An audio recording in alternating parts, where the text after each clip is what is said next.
Ketegangan antara Rusia dan negara-negara barat kembali menjadi sorotan setelah Federal Security Service, FSB, Rusia mengumumkan bahwa mereka telah menggagalkan upaya perekrutan seorang pilot pesawat tempur MiG-31 oleh agen intelijen asing. Rekrutmen tersebut, menurut FSB, bertujuan memicu serangan terhadap salah satu negara anggota NATO. Dalam pernyataan yang dirilis pekan lalu, FSB menyebut upaya itu melibatkan pihak yang diklaim terkait dengan Dinas Intelijen Inggris serta Ukraina. Mereka dikatakan menawarkan sejumlah imbalan kepada pilot agar membawa pesawat MiG-31 yang dilengkapi rudal hipersonik Kinzhal ke wilayah NATO, sehingga dapat ditembak jatuh dan kemudian dipakai sebagai dasar tuduhan bahwa Rusia telah menyerang aliansi tersebut. FSB juga merilis sejumlah potongan rekaman, dokumen pesan, serta video pengintaian yang diklaim sebagai bukti rencana itu. Menurut lembaga keamanan Rusia tersebut, pilot telah menghubungi aparat dan membantu pengumpulan bukti sebelum operasi tersebut digagalkan. Namun hingga saat ini, klaim tersebut belum mendapatkan verifikasi independen dari lembaga pemantau internasional maupun media besar dunia.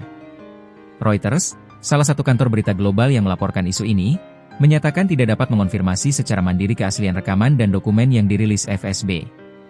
Sejumlah media internasional lainnya juga mencatat bahwa belum ada pernyataan terbuka dari pemerintah Inggris maupun Ukraina mengenai tuduhan tersebut. Belum ada komentar dari Inggris dan Ukraina. Pada saat pemberitaan ini ditulis, belum terdapat penjelasan resmi dari pihak Inggris maupun Ukraina mengenai dugaan rencana perekrutan pilot Rusia tersebut. Sejumlah media barat menyebut bahwa permintaan konfirmasi yang dikirimkan kepada perwakilan kedua negara belum mendapatkan jawaban. Situasi ini membuat klaim FSB masih bersifat satu arah, bergantung pada keterangan yang diberikan pihak Rusia tanpa dukungan pembuktian yang dapat diperiksa secara independen. Banyak analis menilai bahwa dalam konteks konflik bersenjata, pernyataan dari pihak yang bertikai seringkali mengandung dimensi propaganda maupun perang informasi. Analis, klaim butuh verifikasi independen. Pengamat hubungan internasional menilai, pengungkapan klaim keamanan nasional semacam ini perlu disikapi dengan hati-hati. Menurut mereka, diperlukan verifikasi dari lebih dari satu sumber sebelum publik dapat memastikan tingkat kebenarannya. Dalam situasi konflik, semua pihak memiliki kepentingan naratif. Makanya setiap klaim, baik dari Rusia maupun negara-negara barat, sebaiknya diperiksa ulang sebelum diambil sebagai fakta final, kata seorang analis keamanan kawasan yang diwawancarai secara terpisah. Ia menambahkan, tuduhan seperti ini dapat membawa konsekuensi diplomatik besar dan meningkatkan ketegangan di kawasan Eropa jika tidak ditangani dengan kehati-hatian. Ini menyangkut isu Rusia dan NATO. Salah satu wilayah paling sensitif secara geopolitik. Kalau ada pihak yang memanfaatkan narasi tanpa data solid, potensi eskalasinya besar, ujarnya. Mengapa klaim ini penting? Rusia dan negara-negara barat telah beberapa tahun terakhir berada dalam hubungan yang tegang akibat perang di Ukraina. NATO secara konsisten memberikan dukungan militer dan logistik kepada Ukraina, sementara Rusia menuduh barat ikut campur dalam konflik tersebut. Apabila benar ada upaya untuk memprovokasi serangan terhadap negara anggota NATO atau membuat seolah-olah Rusia menyerang NATO, konsekuensinya akan sangat besar. Pasal 5 NATO menyatakan bahwa serangan terhadap satu negara anggota dapat dianggap sebagai serangan terhadap seluruh anggota. Karena itulah, para analis menekankan bahwa klaim-klaim seperti ini harus ditangani dengan standar verifikasi yang ketat. Contoh perang informasi di masa lalu.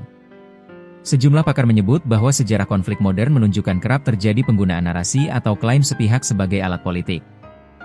Contoh paling terkenal adalah testimoni palsu dalam kasus invasi Irak 1991, ketika seorang saksi mengaku melihat tentara Irak melakukan kekejaman di Kuwait.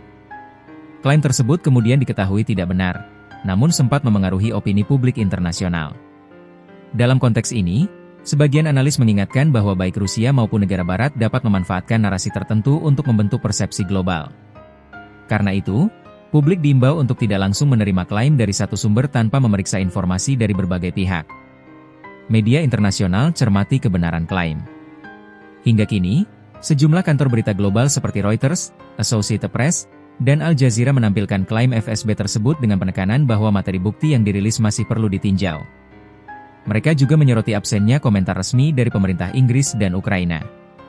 Pendekatan ini menunjukkan bahwa media internasional cenderung berhati-hati dalam menyampaikan klaim sepihak, terutama yang berasal dari badan intelijen di tengah situasi konflik. Kesimpulan sementara. Pengungkapan FSB mengenai dugaan upaya rekrutmen pilot MiG-31 memunculkan kekhawatiran baru mengenai risiko provokasi yang dapat memicu konflik lebih luas antara Rusia dan NATO. Namun, karena belum adanya verifikasi independen serta ketiadaan tanggapan resmi dari pihak yang dituduh, klaim tersebut masih perlu diuji lebih jauh. Para analis mengingatkan, publik sebaiknya melihat perkembangan ini dengan prinsip kehati-hatian, memeriksa informasi dari berbagai sumber, serta menunggu klarifikasi resmi dari pihak terkait.